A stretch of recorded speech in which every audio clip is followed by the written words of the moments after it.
Good morning, my dear students. Next topic, management information systems and reporting. അപ്പം നമുക്ക് അറിയാം business എന്നുള്ളത് വളരെ കോംപ്ലിക്കേറ്റഡ് ആയിട്ട് വരികയാണ്. അതായത് ആദ്യകാലങ്ങളിലെ പോലെയല്ല ബിസിനസ് വൺ മാൻ ബിസിനസ്സിൽ നിന്ന് ലാർജ് സ്കെയിൽ, അതായത് ബിസിനസിന്റെ സൈസ് ഒക്കെ വളരെയധികം കൂടുതലായി. ഡെലിഗേഷൻ ഓഫ് അതോറിറ്റി വളരെ എസെൻഷ്യൽ ആയിട്ട് വന്നു. കൺട്രോൾ എന്നുള്ള പ്രോബ്ലം, കോർഡിനേഷൻ, കമ്മ്യൂണിക്കേഷൻ, ഇതിലൊക്കെ പ്രോബ്ലംസ് റേസ് ചെയ്തു. അതുകൊണ്ട് തന്നെ ഡിസിഷൻ മേക്കിംഗ് വളരെ ഇമ്പോർട്ടൻ്റ് ആയിട്ടുള്ള ടാസ്ക് ആയിട്ട് മാറി. ഡിസിഷൻസ് വളരെ ഇമ്പോർട്ടൻ്റ് ആയിട്ട് വളരെ കറക്റ്റ് ആയിട്ടുള്ള ഡിസിഷൻസ്, അതായത് റോങ് ഡിസിഷൻസ് എടുത്തിട്ടുണ്ടെങ്കിൽ അത് ബിസിനസ് പൂട്ടിപ്പോകാനായിട്ട്, അതായത് ബിസിനസ് അത്രമാത്രം ലോസിലേക്ക് പോകാനായിട്ടുള്ള ചാൻസ് ഒക്കെ വന്നു. അതുകൊണ്ട് തന്നെ ഡിസിഷൻ മേക്കിങ്ങിന് വളരെയധികം ഇമ്പോർട്ടൻസ് കൂടി വരുമ്പോൾ ഡിസിഷൻ മേക്കിംഗ് വളരെ കറക്റ്റ് ആയിട്ട് എടുക്കണമെന്നുണ്ടെങ്കിൽ മാനേജ്മെന്റിന് എന്ത് കിട്ടേണ്ടതായിട്ട് വരുന്നു? കറക്റ്റ് ആയിട്ടുള്ള ഇൻഫർമേഷൻ കിട്ടേണ്ടതായിട്ട് വന്നു. അതായത് വളരെ കറക്റ്റ് ആയിട്ടുള്ള ഇൻഫർമേഷൻ ഉണ്ടെങ്കിൽ that can be very helpful to the management for taking corrective decisions. അപ്പൊ കറക്റ്റ് ആയിട്ടുള്ള ഇൻഫർമേഷൻ അപ് ടു ഡേറ്റ് ആയിട്ട് കിട്ടണമെന്നുണ്ടെങ്കിൽ മാനേജ്മെന്റിന് എന്താവശ്യമായിട്ട് വന്നു? മാനേജ്മെന്റിന് ഒരു മാനേജ്മെന്റ് ഇൻഫർമേഷൻ സിസ്റ്റം കണ്ടക്ട് ചെയ്യേണ്ടതായിട്ട് വന്നു. അങ്ങനെയുള്ളതാണ് മാനേജ്മെന്റ് ഇൻഫർമേഷൻ സിസ്റ്റം. അപ്പൊ അതിന്റെ ഫലമായിട്ട് ആഡിക്വേറ്റ് ആയിട്ടുള്ളതും ആക്യുറേറ്റ് ആയിട്ടുള്ള ഇൻഫർമേഷൻസ് നമുക്ക് ഓർഗനൈസേഷന് കിട്ടാനായിട്ട് സാധിച്ചു. ഇങ്ങനെയുള്ള ഇൻഫർമേഷൻസ് ഇവാലുവേറ്റ് ചെയ്ത് അനാലിസിസ് ചെയ്യുന്നതിന്റെ ഫലമായിട്ട് കറക്റ്റ് ആയിട്ടുള്ള ഡിസിഷൻസും മാനേജ്മെന്റിന് എടുക്കാനായിട്ട് സാധിച്ചു. അങ്ങനെ നോക്കുമ്പോൾ മാനേജ്മെന്റ് ഇൻഫർമേഷൻ സിസ്റ്റം എന്ന് പറയുന്നത് ഒരു പ്ലാൻഡ്, അതുപോലെ തന്നെ ഓർഗനൈസ്ഡ് അപ്രോച്ച് തന്നെയായിട്ട് വരുന്നു to the transferring of intelligence within an organisation for the organisation of a മാനേജ്മെന്റിന്റെ ഓർഗനൈസേഷന് വേണ്ടിയിട്ട്. Information furnished to useful quantum of knowledge in the form of a reports. അങ്ങനെ ഇൻഫർമേഷൻ നമ്മളെപ്പോഴും കിട്ടുന്നത് എങ്ങനെ നമ്മൾ സൂക്ഷിച്ചു വെച്ചുകൊണ്ടേയിരിക്കുന്നു? റിപ്പോർട്ട്സിന്റെ ബേസിൽ ഇങ്ങനെ വെച്ചുകൊണ്ടേയിരിക്കുന്നു. That is management information systems and reporting. അപ്പൊ മാനേജ്മെന്റ് ഇൻഫർമേഷൻ സിസ്റ്റത്തിന്റെ ഒരു ഗ്രാഫാണ് measure the advocacy of a purpose served. അതായത് അതിൻ്റെ ഫീഡ്ബാക്ക് ഒക്കെ നമുക്ക് കിട്ടുന്നത് determination of informational needs and collection of data. അവിടെയാണ് നമ്മൾ ഇൻഫർമേഷൻസ് ഒക്കെ കളക്ട് ചെയ്തത്. That is input. ഈ ഇൻപുട്ട് നമ്മൾ അനാലിസിസ് ചെയ്യും, എഡിറ്റ് ചെയ്യും, ക്ലാസിഫൈ ചെയ്യും, ടാബ്ലേറ്റ് ചെയ്യും, അങ്ങനെയുള്ള കാര്യങ്ങളൊക്കെ ചെയ്യും. That is the process.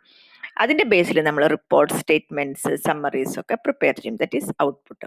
അപ്പോൾ ഇതൊക്കെ നോക്കിയിട്ട് നമുക്ക് ഓർഗനൈസേഷൻ്റെ ഫീഡ്ബാക്ക് നമുക്ക് കളക്ട് ചെയ്യാം, അല്ലെങ്കിൽ അതിൻ്റെ മറ്റുള്ള കാര്യങ്ങൾ നമുക്ക് നോക്കാനായിട്ട് സാധിക്കും. Next topic, types of MIS. എന്തൊക്കെയാണ്? മാനേജ്മെന്റ് ഇൻഫർമേഷൻ സിസ്റ്റം എത്ര ടൈപ്സ് ഉണ്ട്? രണ്ട് തരത്തിലുള്ള ടൈപ്സ് ആണ് മാനേജ്മെന്റ് ഇൻഫർമേഷൻ സിസ്റ്റം ഉള്ളത്. Managing operating system and management reporting system.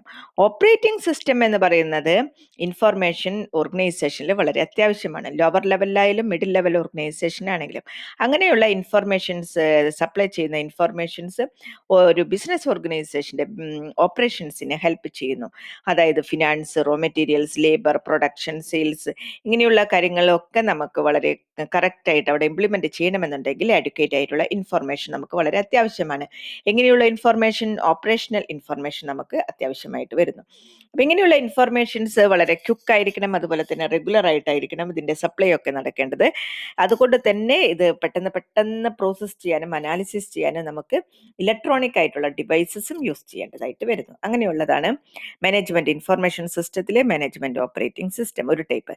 ഇനി രണ്ടാമത്തെ ടൈപ്പാണ് റിപ്പോർട്ടിംഗ് സിസ്റ്റം. അതായത് ഇങ്ങനെ കിട്ടുന്ന സപ്ലൈ ചെയ്യുന്ന ഇൻഫർമേഷൻസ് ടോപ്പ് ലെവൽ മാനേജ്മെന്റ് എന്തിനെടുക്കുന്നതായിരിക്കും? ഡിസിഷൻസ് എടുക്കുന്നതായിരിക്കും. അവർ ഡിസിഷൻസ് ഒക്കെ ക്വിക്ക് ആയിട്ടുള്ള ഡിസിഷൻസ് ഒക്കെ അവർക്ക് എടുക്കണമെന്നുണ്ടെങ്കിൽ ഓരോ ഇൻഫർമേഷനും അവർക്ക് കമ്പയർ ചെയ്യേണ്ടതായിട്ട് വരുന്നു. അതുപോലെ തന്നെ പ്രസന്റ് പെർഫോമൻസ്, പാസ്റ്റ് പെർഫോമൻസ് അവർക്ക് അനാലിസിസ് ചെയ്യേണ്ടതായിട്ട് വരുന്നു. അങ്ങനെയൊക്കെയുള്ള ഇൻഫർമേഷൻസ് ഒക്കെ അനാലിസിസ് ചെയ്യുന്നതിനൊക്കെ വേണ്ടിയിട്ട് real position of the enterprise അറിയണം.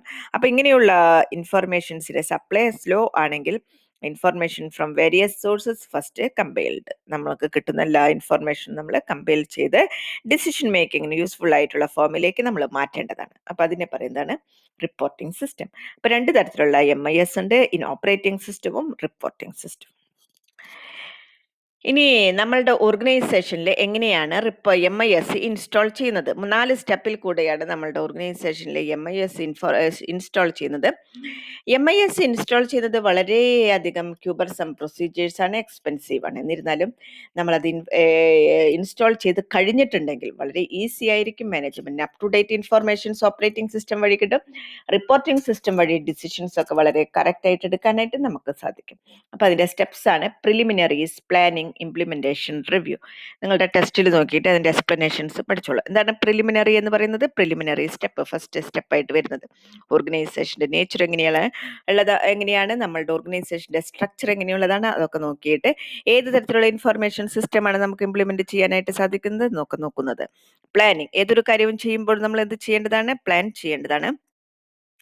ടോപ്പ് ലെവലിന് ഏതൊക്കെ ഇൻഫർമേഷൻ കിട്ടണം, മിഡിൽ ലെവലിന്, ലോവർ ലെവലിന് ഏതൊക്കെ നോക്കേണ്ടതാണ്, അത് പ്ലാൻ ചെയ്യേണ്ടതാണ്. അതുപോലെ തന്നെ നമുക്ക് കിട്ടുന്ന മാനേജ്മെന്റിന്റെ ഫങ്ഷൻസ് ഓരോ ലെവലിലും നമ്മൾ കാര്യമായിട്ട് പഠിക്കേണ്ടതാണ്. അതുകൊണ്ട് തന്നെ വാട്ട് ഡാറ്റ ഈസ് നീഡഡ്, ഏത് ഡാറ്റ ആയിരിക്കണം കിട്ടേണ്ടത്, എപ്പോഴാണ് കിട്ടേണ്ടത്, എവിടെ നിന്നാണ് കിട്ടേണ്ടത്, എങ്ങനെയാണ് കിട്ടേണ്ടത്, അങ്ങനെയുള്ള കാര്യങ്ങളൊക്കെ നമ്മൾ നോക്കേണ്ടതാണ് പ്ലാനിങ്ങിൽ.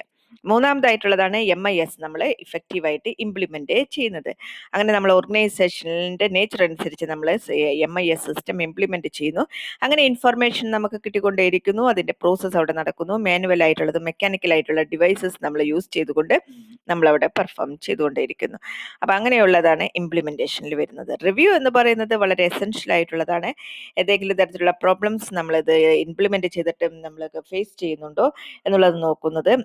MIS will enable us to spot the weak spots. Management information system ഇങ്ങനെ എപ്പോഴും ഇൻഫർമേഷൻസ് കളക്ട് ചെയ്യുമ്പോൾ വീക്ക് ആയിട്ടുള്ള സ്പോട്ട് ഏതൊക്കെയാണ്, മോർ ഇഫക്റ്റീവ് ആയിട്ടുള്ള സ്പോട്ട് ഏതൊക്കെയാണ്, എവിടെയാണ് നമ്മൾ കൂടുതലായിട്ട് കോൺസെൻട്രേറ്റ് ചെയ്യേണ്ടത്, അങ്ങനെയുള്ള കാര്യങ്ങളൊക്കെ നമുക്ക് റിവ്യൂ ചെയ്യാനായിട്ട് സാധിക്കും. These are the steps for installing MIS: preliminaries, planning, implementation, review. Okay, അപ്പം അതൊക്കെയാണ് ജനറലായിട്ട് MISന്റെ introduction area. Thank you, my dear students.